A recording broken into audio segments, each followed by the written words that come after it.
नमस्ते फ्रेंड्स, आपको बहुत बहुत स्वागत है साहू सॉफ्ट सॉल्यूशंस पे। ये हमारी जैस्मिन फ्रेमवर्क की सीरीज़ चल रही है और आज हम जो टॉपिक लेके आए हुए हैं आपका वो है दिस कीवर्ड, कि हम जैस्मिन फ्रेमवर्क में अपने स्पेक में दिस कीवर्ड कैसे यूज़ कर सकते हैं। ठीक है, using this keyword in spec. So आपने अगर एंगुलर में काम किया है, रिएक्ट में काम किया है, तो आपने बहुत बार दिस कीवर्ड यूज़ किया होगा और आपको उसका कॉन्टेक्स्ट भी पता होगा कि हम दिस कीवर्ड क्यों यूज़ करते हैं। ओके, सो सिमिलरली जैस्मिन में भी हम दिस कीवर्ड यूज़ करते हैं और सेम पर्पस के लिए दिस कीवर्ड यूज़ करते हैं, जो पर्पस हम एंगुलर और रिएक्ट में सर्व करवाते हैं दिस कीवर्ड यूज़ करके। So, in Jasmine, this keyword is used in test suites and test cases. ठीक है, test cases मतलब specs to access properties and methods of the current context, which typically includes accessing shared variables and consistency across test cases. Same, हमने जो एक बार variable declare कर दिया property और method में हमारे, तो अपने सेम कंटेक्स्ट में, करंट कॉन्टेक्स्ट में हम कहीं भी उसको एक्सेस कर सकते हैं उस वेरिएबल को जो दिस कीवर्ड से बनाते हैं। ठीक है, बार बार डिफाइन करने की ज़रूरत नहीं है उसके बाद उसको। So accessing shared variables, you can assign variables to this in before each and before all functions, जो हमने लास्ट वीडियोस में पढ़े थे। Before each and before all functions हम क्यों बनाते हैं, वहाँ पर हम क्या कर सकते हैं, ये वेरिएबल असाइन कर सकते हैं दिस कीवर्ड बना के। ओके, सो दैट उसके अंडर हम जो भी स्पेक बनाए वो अक्रॉस द स्पेक्स वो अवेलेबल रहे। ठीक है, कंसिस्टेंसी अक्रॉस टेस्ट केसेस।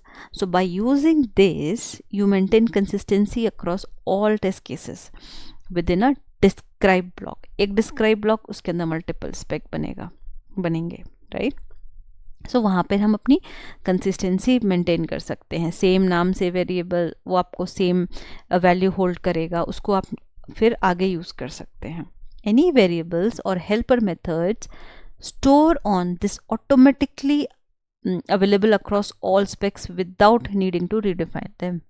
सो अगर आप एक नाम से कोई वेरिएबल बना रहे हैं, वैल्यू असाइन कर दिया उसमें, आपको दोबारा उसको डिफाइन करने की ज़रूरत नहीं है। आप उसी को अक्रॉस द डिस्क्राइब ब्लॉक, एक डिस्क्राइब ब्लॉक के अंदर कहीं भी यूज़ कर सकते हैं अपनी रिक्वायरमेंट के अकॉर्डिंग।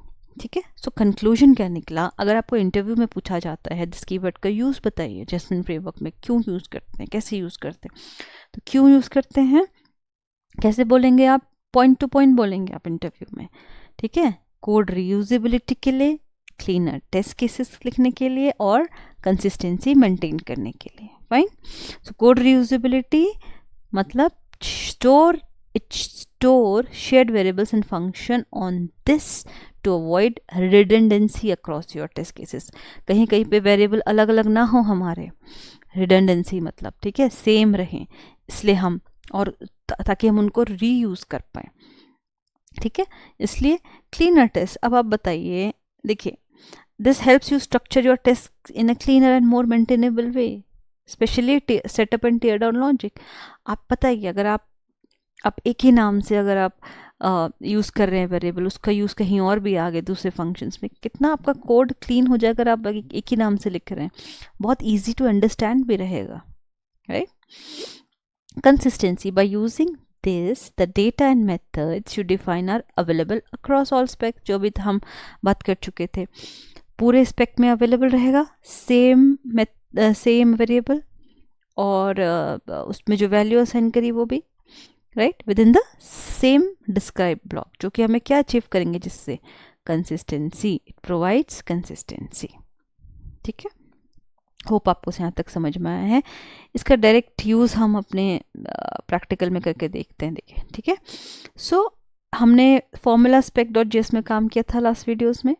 यहाँ पे आपको याद होगा, शो आउटपुट हमने एक फंक्शन बनाया था और दो डिस्क्राइब ब्लॉक हैं एक्चुअली इसके अंदर, एक डिस्क्राइब फॉर्मूला और एक डिस्क्राइब शो आउटपुट। तो इस डिस्क्राइब के अंदर कुछ ऐसा है नहीं जिसमें मैं वेरिएबल बना के आपको दिखा सकूं। सो यहाँ पे कोशिश करते हैं करने की। एक बार ब्राउज़र में देखती हूँ, रन करा के आपको दिखा देती हूँ। देखिए, ये सब टेस्ट केसेस हमारे पास हो चुके थे। Calculator, add, subtract, multiply, divide, formula, सब हमारे पास हो चुके थे।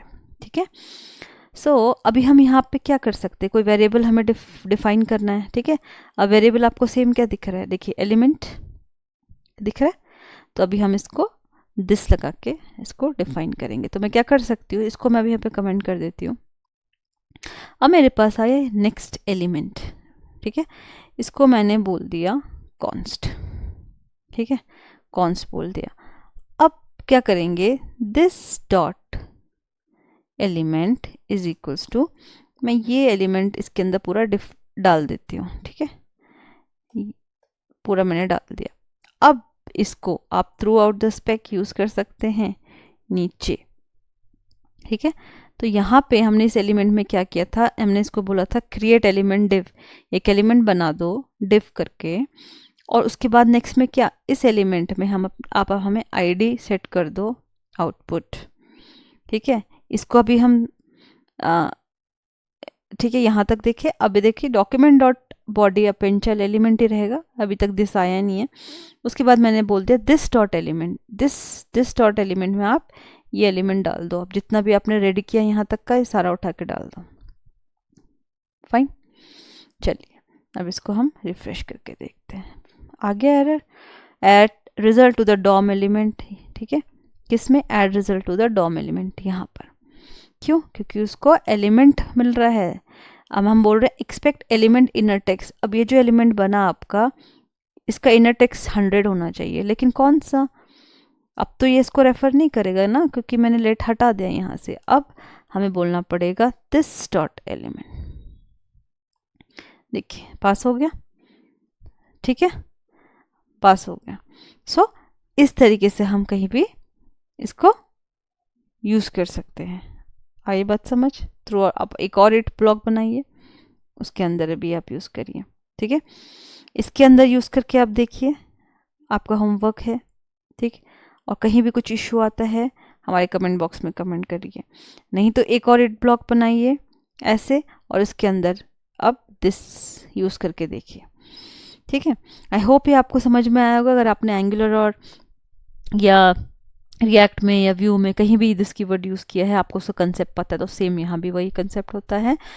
नहीं है तो कोई बात नहीं, मैंने आपको समझा दिया है। इस वीडियो को स्टॉप करिए, आगे इसका एक्सप्लेनेशन देखिए, और साथ ही साथ इसको अपने कोड में इम्प्लीमेंट करिए।